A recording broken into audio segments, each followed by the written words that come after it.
Meanwhile, Zimbabwe's new president, Emmerson Mnangagwa, has named the former army chief who led the takeover that ended Robert Mugabe's 37-year rule as one of his two deputies in the ruling party.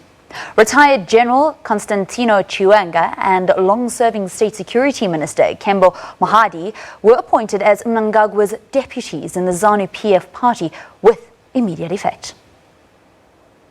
Chiwenga retired this week, just over a month after the military temporarily took control of the country on the 15th of November. Now, to discuss the latest developments in Zimbabwe, we're joined in studio by Tino Mambeu from the Zimbabwean Exile Forum. A very good morning and welcome to AM News. Thank you, Valian. Thank you for having me. Good morning to you. All right, so a lot has been happening in Zimbabwe since the stepping down of Robert Mugabe. Let's start though with the hiring of the former army chief who led the takeover. Some saying it's not surprising. What's been the reaction like from Zimbabweans? At this moment, you feel that the appointment of the vice president in Comrade Chiwenga, I think it has got to be looked at in a very critical way. Chiwenga comes from the military, of course. He was pivotal in the transitional period. And the transitional period is the one that saw the end of Mugabe's rule, where Comrade Mugabe himself tendered his resignation letter. That was a tumultuous moment and a moment that almost got Zimbabwe over the edge. But the way Comrade Chiwenga and the Zimbabwe National Army or the Defense Forces handled the matter was professional. And I think to extend that professionalism into his appointment to serve as a vice president restores the confidence of Zimbabweans in general. We think that our armed forces have always played a pivotal role in maintaining peace, stability, be it in Zimbabwe, the region, and even beyond Africa. You know, we have had moments where our army was deployed on international peacekeeping missions. And all those efforts and the wins, the victories that they have registered is all testament to the ability of the man himself, as he did when he led this Zimbabwe Defense Forces. So, Tino, Zimbabweans, you say, are comfortable with the influence of the army and the amount of control that they have? Well, Zimbabweans are divided in opinion, but the majority think that President Emmerson Mnangagwa understands the direction the country should be taking.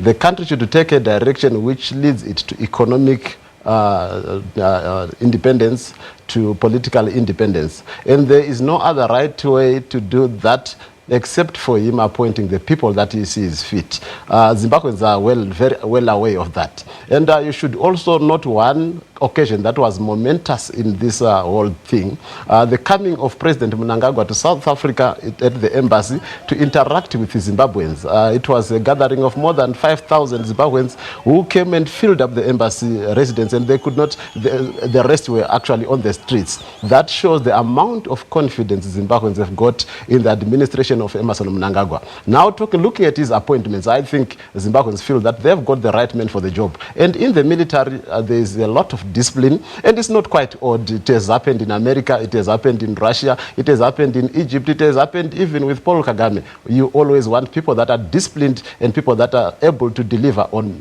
the promises of independence. You mentioned the visit to South Africa by President Mnangagwa. Are you optimistic that he is able to lure investors back into Zimbabwe? That was one of the pivotal points as to why he came to South Africa, to lure investors, to say that Zimbabwe is open for business. Okay, one thing that is monumental, as I've said, is the amount of confidence Zimbabweans have in the men.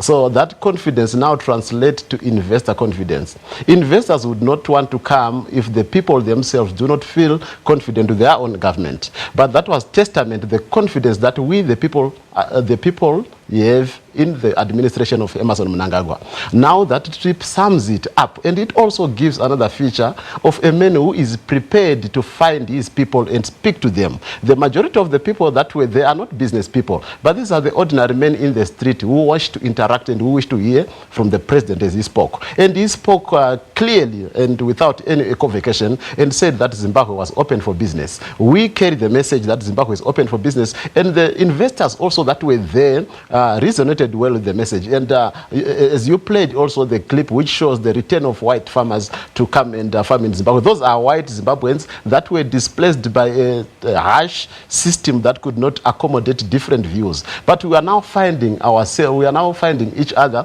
from the whites, from the blacks, from the Indians, and saying we want to build our country and make sure that it becomes successful. So those are clear signs of the direction that Zimbabwe is taking. And we are not saying that we are going to be taking people from the land. We are only saying that land has now got to be used productively. And to those that have got more than enough, they should give it away.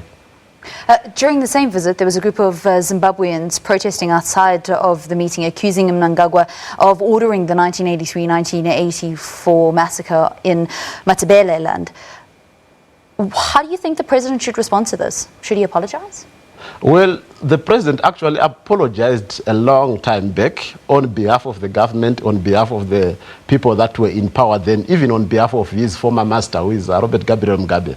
He has said, please forgive us. And he has spoken that word 3 times. Not to say that he himself in his personal capacity is guilty, but he understands the need for the country to move forward. And he has asked for forgiveness in that particular area. But look at this year. The president came to engage Zimbabweans. And you have got a couple of Zimbabweans that go then into the street to march against the president that has come to see you and talk to you. I think it's quite unfortunate that we have got people that believe in street activism, whereas they should be coming to the party and saying, Mr. President, these are our concerns. That was a platform to interact and we get the message. So I do not think that it is fair for the people of Zimbabwe to now march into the street, and the man has just been in power for a month, if we should have to be correct and sincere with the facts. So that was totally unrequired. But we still remain a constitutional people, and we still remain a democratic people, and we allow them to air their views at that particular time. And they are also allowed to do that in the future. But we are building a society where the people and the government can interact and can talk to one another in a bid to find a common ground. And the events that you mentioned of Gukurahundi and all that, it was a moment of madness, as was alluded to by our comrade Gabriel Mugabe, our former president. And we wish that as a nation, we can now find one another and work for the better of the country going forward. You say that people that have a concern need to address the president directly, and that's what the protesters were doing. Most people don't have a direct line to the presidency, so what they can do is they can protest about things that they're unhappy about, which is exactly what people did, to say that, you know, even though you've apologized for it years ago, it still hurts us. What happened in the 80s? Yes, they do. They have got their right, but it was an interaction. And what we have been clutching our straws at, and what we have been working around here in the diaspora, is to say, how do we assist the government in finding closure? So we are looking at our people actually speaking to the government and bringing out concept documents that feeds to what they want. Remember, the idea here is to find reconciliation than to create more fights. So if we are going to find reconciliation, we can always do that through negotiation, and the president is very open and clear on that one. Going forward, what do you envisage for Zimbabwe over the next 6 months? Because it's these early stages which are so crucial, which are laying the platform for the future for the country.